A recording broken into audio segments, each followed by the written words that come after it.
Pennsive's Resources page gives you two shared reference catalogs, the CDE catalog and the Ontology Browser. Open the Ontology Browser to explore standard biomedical vocabularies and their hierarchies. Pick a vocabulary. Here, UBERON, the anatomy ontology. Browse the ontology tree to see how terms nest within broader categories. Click a term to see its full definition, identifier, and broader and narrower relationships in the side panel.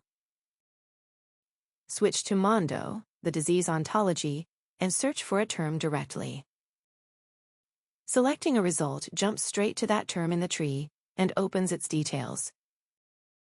Switch to the Termsets filter to browse curated term collections instead of full ontologies. These are integrations with InterLex, the SciCrunch resource registry.